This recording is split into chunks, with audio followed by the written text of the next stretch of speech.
Selamat datang channel Trading for Better Life. Hari ini IHSG masih lanjut naik 0,34% ke angka 7.311. Nah, di video ini saya coba analisa satu emiten secara teknikal saat kembali bergerak trend dan ternyata BlackRock kembali masuk melakukan akumulasi setelah sebelumnya melakukan distribusi. Bagaimana potensi sampai ke depannya? Yuk kita coba pelajari analisanya di video ini. Semoga analisa diberikan ini bisa bermanfaat dan membantu teman-teman dalam mengambil keputusan. Untuk teman-teman belum subscribe channel ini, bisa tekan tombol subscribe agar tidak ketinggalan informasi dan analisa saham terbaru kan di-upload setiap harinya.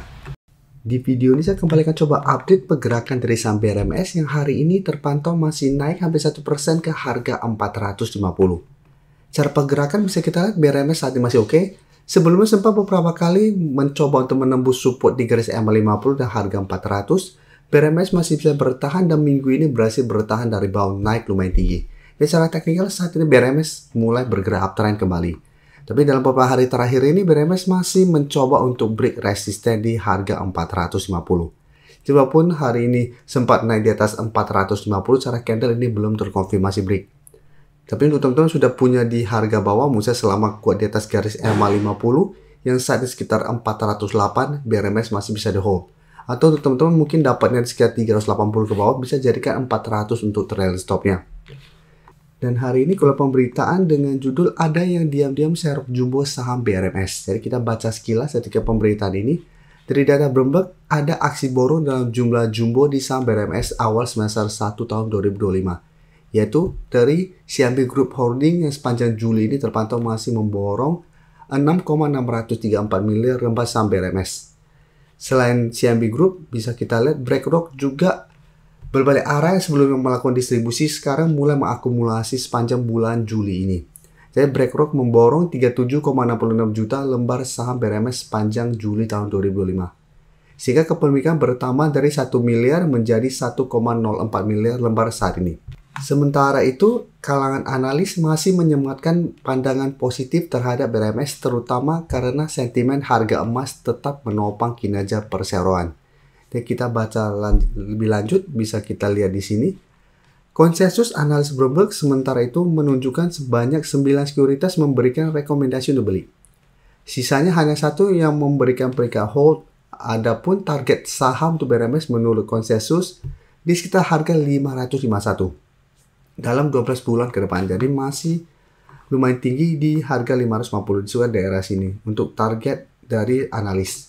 Tapi saat ini jika kita lihat karena masih ada akumulasi untuk tren jangka pendek, saya lihat BRMS masih ada potensi untuk break 450 menuju 480. Jadi bisa kita lihat di broker summary, asing satu minggu ini mulai masuk kembali dengan jumlah lumayan besar. Di broker summary juga terpantau masih ada akumulasi. Jadi untuk yang sudah punya masih sangat layak untuk di hold. Yang ingin coba pantau dan entry pun masih bisa coba dipantau untuk buy on breakout apabila BRMS berhasil break 450 dengan target swing jangka pendek di 480 dan target hijau di harga 500. Nah, sebelumnya bisa kita lihat BRMS mencoba break 500 gagal sempat melemah. Tapi karena masih kuat di atas 400 dan garis EMA 50, BRMS masih bisa bertahan dari rebound kembali. Jadi masih menarik untuk dipantau untuk buy on breakout dengan target swing jangka pendek di 480. Sekarang saya akan coba analisa saham emas lainnya. Saham Harta Dinata bisa kita lihat sebelumnya mencoba untuk bangkit, berhasil naik di atas garis EMA 50 dan harga 600. Tapi hari ini saham Harta Dinata kembali turun 1% lebih ke 615. Dan cara pergerakan ini belum terkonfirmasi berhasil break harga 600. Tapi apabila teman-teman ingin coba pantau, saya masih bisa coba pantau untuk coba tunggu di harga 600. Apabila minggu depan mengetes kembali 600, Harta Dinata masih bisa bertahan. Cara pergerakan saya lihat ada potensi untuk mulai membaik. Tapi jika kita perhatikan broker summary pada penurunan hari ini, bisa kita lihat asing masih keluar. Di broker summary juga terpantau ini masih ada distribusi. Jadi ini harus hati-hati karena masih ada potensi terkoreksi mengetes 600. Jika terpantau hari Senin nanti mencoba untuk bertahan di 600 dan datang gagal dan malah turun bawah 600, sebaiknya jangan entry. Karena cara pergerakan masih ada potensi untuk kembali melemah ke 580 sampai target lebih jauh di 550.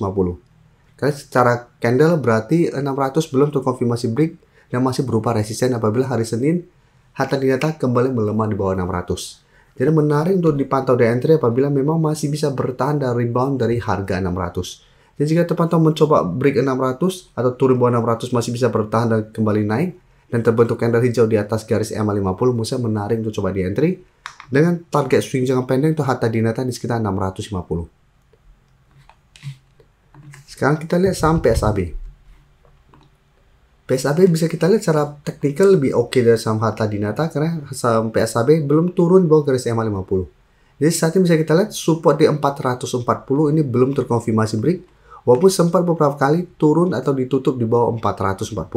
Tapi secara candle ini belum terkonfirmasi break. Satu minggu juga PSAB berhasil rebound dari 440, tapi mencoba untuk naik di atas 460 ini masih gagal. Jadi hari ini kembali melemah turun 1% lebih ke 456. Tapi secara tren ini masih sangat layak untuk di hold apabila teman-teman sudah punya. Dan jika kita perhatikan broker summary pada penurunan hari ini untuk PSAB, asing juga sama masih terus keluar dalam beberapa hari terakhir ini. Di broker summary juga terpantau sebenarnya masih ada distribusi. Sehingga saya lihat PSAB masih ada potensi untuk kembali melemah ke support 440. Jadi apabila teman-teman ingin coba pantau di entry sampai PSAB, mungkin lebih oke adalah coba wait and see kembali di sekitar 440 sampai maksimal 450 target entry-nya. Atau tunggu PSAB berhasil break 460 baru ikutan buy on breakout dengan target jangka pendek di 480 sampai 500 untuk target swing-nya. Jadi bisa buy on breakout atau tunggu di sekitar 440 buy on support. Kan secara teknikal untuk tren jangka menengah PSAB sebenarnya masih oke.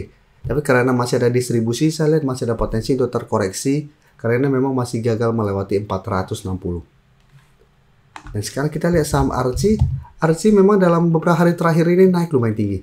Bisa kita lihat secara teknikal juga sama seperti PSAB masih oke secara tren. Untuk ARCI sempat mengetes 550 ini masih bisa bertahan. Supportnya masih berupa support kuat, jadi belum sempat turun mengetes support psikologis di harga 500 dan garis EMA 50. Dan 2 hari terakhir bisa kita ARCI naik lumayan tinggi. Kemarin candle lebih solid, hari ini walaupun naik 10% candle tidak solid.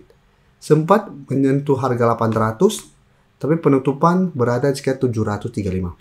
Dan jika kita perhatikan di broker summary untuk ARCI pada kenaikan tinggi hari ini, bisa kita lihat asing 2 hari terakhir mulai masuk dengan jumlah lumayan besar, tapi di broker summary terpantau ini tidak ada akumulasi, walaupun memang tidak ada distribusi juga.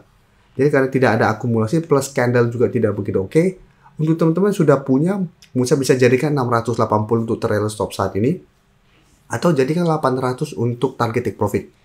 Minggu depan saya lihat ARCI masih ada potensi untuk kembali naik mengetes 800. Tapi jika terpantau mencoba break 800 ternyata gagal, tetap saya lihat masih ada potensi untuk terkoreksi kembali mengetes 680. Karena candle hari ini tidak begitu oke dan ternyata tidak ada akumulasi.